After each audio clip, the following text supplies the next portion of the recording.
मारूफ लिखारी और तज्जियाकार रऊफ कलासरा ने कहा है कि हम लोग पाकिस्तान से बाहर आए तो पाकिस्तानी भाइयों के बहुत से गिले शिकवे सुनने पड़ते हैं, खुसूसन यूथियों के। मुल्क में कोई भी हुक्मरान हो उनको बुरा ही लगता है और जेल में बैठा हर सियासतदान इन्हें अच्छा लगता है।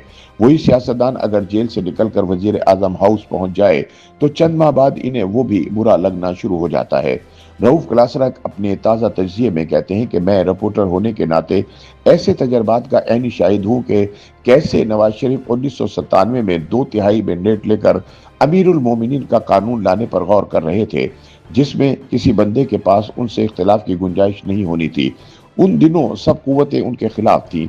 बहुत सारे जमहूरियत पसंद तबके उनकी इस सोच के खिलाफ थे, लेकिन जब मुशर्रफ की फौजी बगावत के नतीजे में नवाज शरीफ जेल की सलाखों के पीछे पहुंचे तो उनके नाकदीन उनकी मजलूमियत की कहानियां सुनकर आंखों में आंसू लाया करते थे।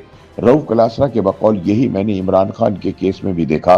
जब वो वजीर आजम थे तो अवाम की बड़ी तादाद उनसे मुतनफिर थी।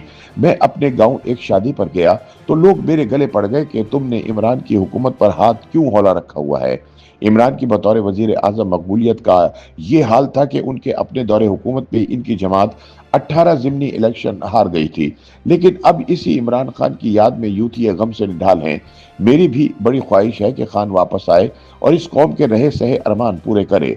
जिस शख्स की चॉइस उस्मान बुजदार, महमूद खान, अली अमीन गंडापुर और सुहेल आफरीदी जैसे फजूल लोग हों, इसका 5 साल वजीर आजम और 5 साल जेल में रहना बनता है। रऊफ कलासरा कहते हैं कि जब वो खान दौरे हुकूमत में मुल्क से बाहर जाते थे तो लोग खान से मायूसी का इजहार करते थे, क्योंकि इन्हें इनसे बहुत ज्यादा उम्मीदें थी जो उस्मान बुजदार, खाबर बानिका और गुजर खानदान के असर रसूख ने तोड़ डाली। लेकिन अब वही अवाम मौजूदा हुकूमत के सख्त खिलाफ हैं। मजे की बात यह है कि हुकूमत मुखालिफ पाकिस्तानी जिन मुल्कों में रहते हैं, खान ने उन तमाम मुल्कों से टक्कर ले रखी थी।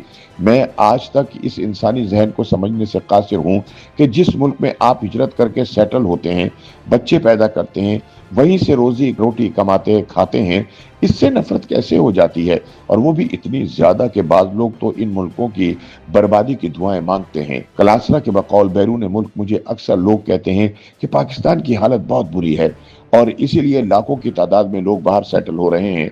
मैंने गौर से उन साहब को देखा और कहा कि क्या आप वाकई सीरियस होकर ये बात कर रहे हैं कि बाहर सेटल होने से मुल्क या माशरे तबाह हो जाते हैं? वो बोला, जी। मैंने कहा, आप यहाँ न्यूयॉर्क में पाकिस्तान से कब शिफ्ट हुए थे? कहने लगे, 20 साल से ज्यादा हो गया। मैंने कहा, इसका मतलब यह है कि जब आपने खुद एमिग्रेशन ली तो वो अच्छी थी, अब दूसरे ले रहे हैं तो बुरी हो गई। बल्कि अब आप पाकिस्तान के खिलाफ केस बनाकर पेश कर रहे हैं कि लोग मुल्क छोड़ रहे हैं। क्लासरा बताते हैं कि जवाब में मौसूफ कहने लगे, लेकिन अब तो ब्रेन ड्रेन हो रहा है। मैंने कहा, फिर आप वापस लौट आए और जो कुछ यहाँ रहकर सीखा है वो अपने मुल्क और कौम के काम में लाएं। वो बोले, अब इस उम्र में कैसे आ सकता हूँ? मैंने कहा, चलें अपने बच्चे वापस पाकिस्तान भेज दें, कुछ ब्रेन ड्रेन अमेरिका का भी हो। इस पर मौसूफ बोले कि अब बच्चे कहाँ पाकिस्तान जाएंगे? मैंने कहा कि ना आप खुद पाकिस्तान जाना चाहते हैं, ना अपने बच्चों को भेजना चाहते हैं, लेकिन अगर वहां से नौजवान बेहतर मौकों की तलाश में बैरून मुल्क जाना चाहते हैं तो आप चाहते हैं कि वो वहीं रहकर मुल्क की खिदमत करें। आप खुद बाहर आ गए, अपनी जिंदगियां बदल ली, लेकिन अगर किसी और को बैरून मुल्क जिंदगी बदलने का मौका मिल जाए तो हम रो रो कर आसमान सर पर उठा लेते हैं। YouTube पर गूगली न्यूज देखने के लिए youtube.com की सर्च बार में गूगली न्यूज टीवी टाइप करें। गूगली न्यूज के पेज पर सुर्ख रंग के सब्सक्रिप्शन वाले बटन पर क्लिक करना ना भूलिए। YouTube पेज पर अपलोड होने वाली वीडियोस से बाखबर रहने के लिए बेल आइकन पर क्लिक कीजिए। आपको हर नई वीडियो के बारे में नोटिफिकेशन मौसूल हो जाएगा।